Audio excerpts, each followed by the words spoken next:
Photo யார் போய் எடுக்கிறது?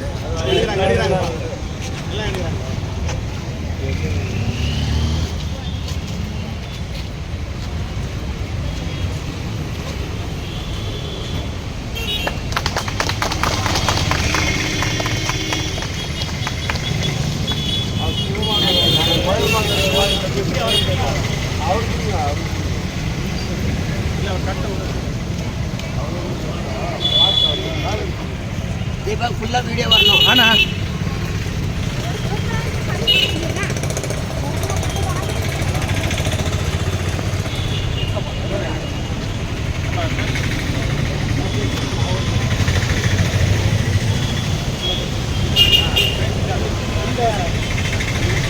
சிறப்பான நிகழ்ச்சிக்கு தலைமை பொறுப்பேற்று நடத்தி கொண்டிருக்கும் சங்கத்தினுடைய செயலாளர் சரவண அவர்களே, இதற்கெல்லாம் வழி நடத்தி கொண்டிருக்கும் ஜார்ஜ் அவர்களே, கலந்து கொண்டுள்ள தொழிலாளர் போராட்ட நண்பர்களே, வியாபார பொருட்களின் மக்களே, ஆட்டோ ஓட்டுநர்களே, அனைவருக்கும் சிறப்பாக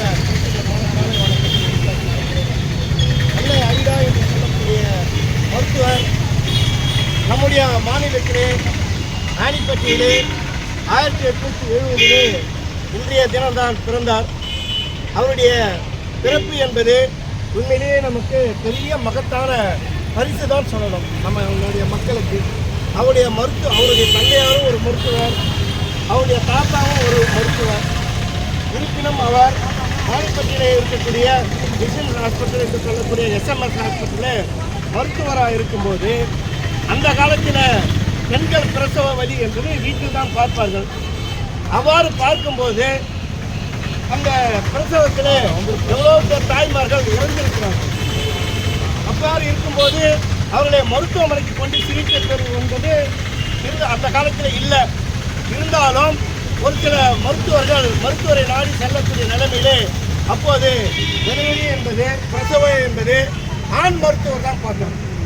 அந்த ஆண் மருத்துவர் பார்க்கக்கூடாது என்று பெண்கள் அந்த காலத்திலே ஒரு கராராக இருந்தது. எவ்வளோ பேர் இறந்திருக்கிறாங்க. அதையெல்லாம் அனுபவித்தவர் தான் நம்முடைய ஐடா அவர்கள். ஐடானாவே ஐடா ஒரு அத்தை என்று தான் எல்லாரையும் கூப்பிடுவாங்க, செல்லமாக கூப்பிடக்கூடிய தோழர்.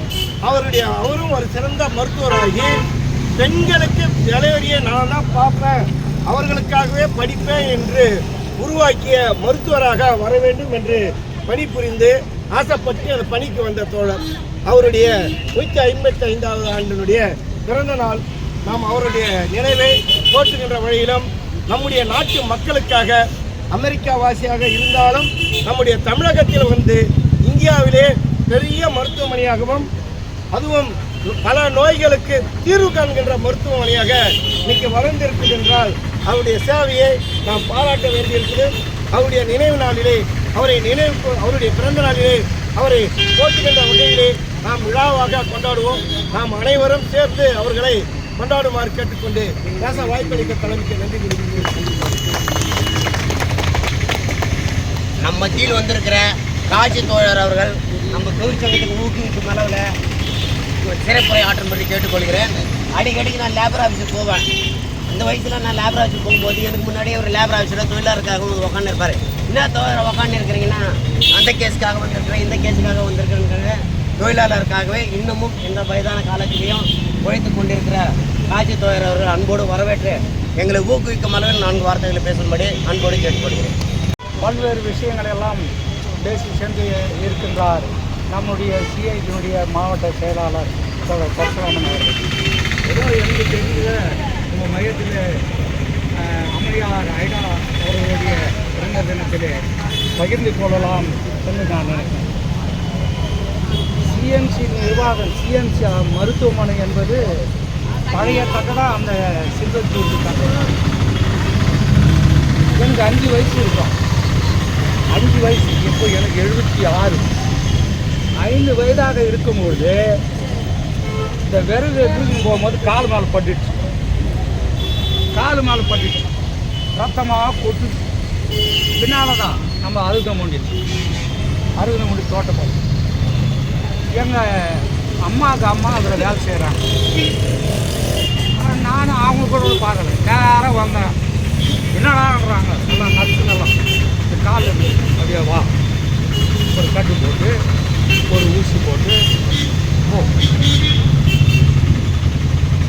தோழர் சொன்ன மாதிரி ஒரு மருத்துவ சேவைக்காகவே அமெரிக்கா ஐரோப்பிய நாடுகளிலிருந்து வந்த அம்மையார்.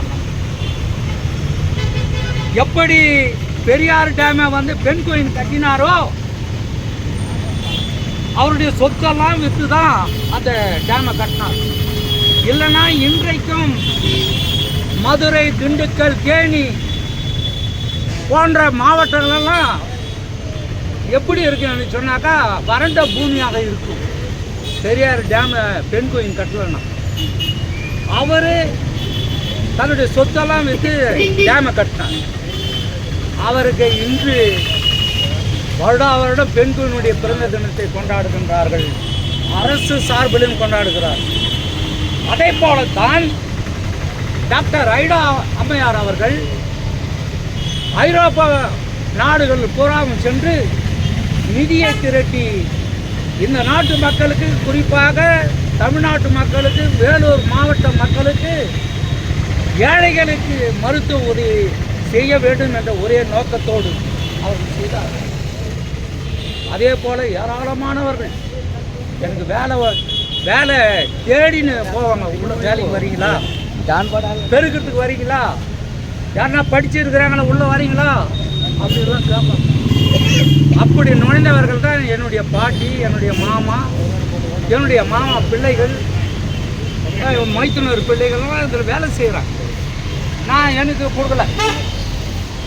ஆனால் தோழர்களே, நீங்கள் நினைவில் வைத்துக் கொள்ளுங்கள், இன்றைக்கு சிஎம்சி நிர்வாகம் என்பது படம் புரண்டு போய்கொண்டு இருக்கிறது.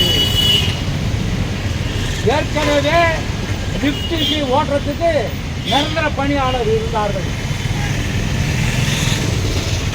கேண்டீனா நிரந்தர பணியாளர்கள் நேரடியாக நிர்வாகத்திற்கு இருந்தது. கேண்டீன் செக்யூரிட்டி அப்பெல்லாம் கிடையாது. இன்றைக்கு பார்த்தீங்கன்னு சொன்னால் முன்ன இருந்த நிர்வாகம் இப்பொழுது இல்லை என்று தான் சொல்ல முடியும். சிஎம்சி நிர்வாகம் என்பது இன்றைக்கு தடம் புரண்டு கொண்டு இருக்கிறது. தொழிலாளியை காலம் என்று டிஸ்மிஸ் செய்கிறது.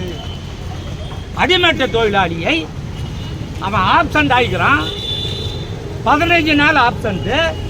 15 நாள் ஆப்சண்ட்டுக்கு என்ன பண்ணியிருக்கணும்? நீ டாக்டருடைய மருத்துவ சர்டிஃபிகேட் வாங்கி மருத்துவ விடுப்பாக அதை நேர் செய்து அந்த தொழிலாளியை உள்ளே எடுத்து இருக்க வேண்டும். அதற்கு மாறாக உயர் பதவியிலே உட்கார்ந்து கொண்டு இருப்பவர்கள் அவன் செத்து போகிற அளவுக்கு கேள்விகளை கேட்பது, அவனுக்கு கோபம் வரும் அளவுக்கு பேசுவது, இப்படிப்பட்ட போக்கெல்லாம் நிர்வாகத்தில் இருந்து கொண்டு இருக்கிறது. அதனுடைய விளைவுதான் தொடர் ஜார்ஜ் சொன்னது போல லேபர் ஆஃபீஸுக்கு போய் ஏன் இவங்களால முடியாதா, தீர்க்க முடியாதா, தொழிற்சங்கத்தோடு பேசி தீர்க்க முடியாதா, ஏன் முடியவில்லை? நாங்கள் கேள்விப்படுகிறோம். சிஎம்சி நிர்வாகம் தரமான ஒரு மருத்துவ வசதி கொண்டது. இன்னும் சொல்லணும் போனால் மற்ற தனியார் கார்ப்பரேட் மருத்துவமனைகளை விட குறைவான சார்ஜ் செய்கிறார்கள். எங்களுக்கு தெரியும். நம்மளுடைய தோழர்கள் மருத்துவமனை எங்கே போனேன், நறுவிக்கு போனேன், அங்கே போனேன், இங்கே போனேன்றாங்க. ஏன்பா அங்கெல்லாம் போகிற துட்டு அதிகமாகுதா? போய் கொட்டுறதுக்கு சிஎம்சி இருக்குதுப்பா, உலக தரம் வாய்ந்தது சிஎம்சி இருக்குது, அதுக்கு போங்க அப்படின்னு நம்ம சொல்கிறோம். சிஐடி தோழர்கள் இப்படிப்பட்ட வழிகாட்டுகிறார்கள். நோயாளிகளுக்கு. அப்படிப்பட்ட மருத்துவமனை இன்றைக்கு தனியார் கார்ப்பரேட்டுகளாக இன்னைக்கு உருமாறி கொண்டு இருக்கிறது. தொழிலாளர்களுடைய வாரிசுக்கு வேலை கொடுக்க மாட்டாங்க. தொழிலாளர் ஒரு ஸ்வீப்பர், ஒரு பெருக்குபவர், ஒரு அட்டண்டர் அவர் ஓய்வு பெற்றார் என்று சொன்னால், அவர் காலமாகி விட்டார் என்று சொன்னால் அவருடைய வாரிசு பி படிச்சிருப்பான் அல்லது மருத்துவம் படிச்சிருப்பான். அப்போ இந்த நிர்வாகம் என்ன பண்ணியிருக்கணும்? உள்ள வந்து மருத்துவத்திற்கான டாக்டர் போஸ்ட் கொடுக்கணும், டாக்டர் போஸ்ட் கொடுக்கணும். இன்ஜினியர் படித்திருந்தா இன்ஜினியர் கொடுக்கணும். ஆனால் அதற்கு மாறாக உனக்கு அட்டண்டர் தான், உங்கள் அப்பா என்ன வேலை செய்தானோ உங்கள் அம்மா என்ன வேலை செய்தாங்களோ அதை தான் கொடுப்பேன் என்று அடம்பிடித்து கொண்டு இருக்கிறது இந்த மருத்துவமனை நிர்வாகம். எனவே ஐடா அம்மையார்கள் எந்த நோக்கத்திற்காக இந்த மருத்துவமனையை ஆரம்பித்தார்களோ அதை செவ்வனே நடைபெறுவதற்கு அந்த அம்மானுடைய பிறந்த நாளிலே நாம் சபதம் இருப்போம் என்று கூறி வாய்ப்புக்கு நன்றி கூறி விடைபெற்றுக் கொள்கிறேன். ஆட்டோ தொழிலாளர் சங்க மாநில செயலாளர் தொழிலாளர் அவர்கள் விழிப்புணர்வு வழங்கி நாளாக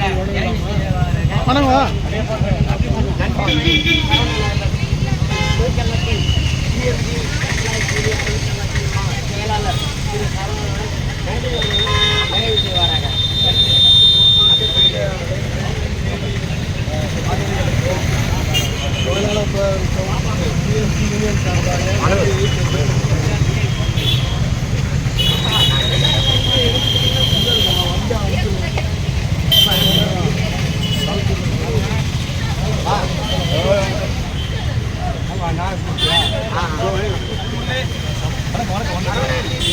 நாகண்ணனுக்கு நம்மளுடைய தொழிற்சங்க கைகளை தட்டி வரவேற்போம் பாரு. நாகண்ணனை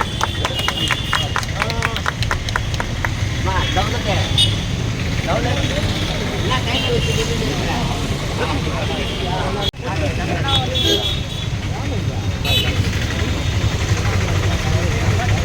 நல்லா எடுத்துக்கோங்க.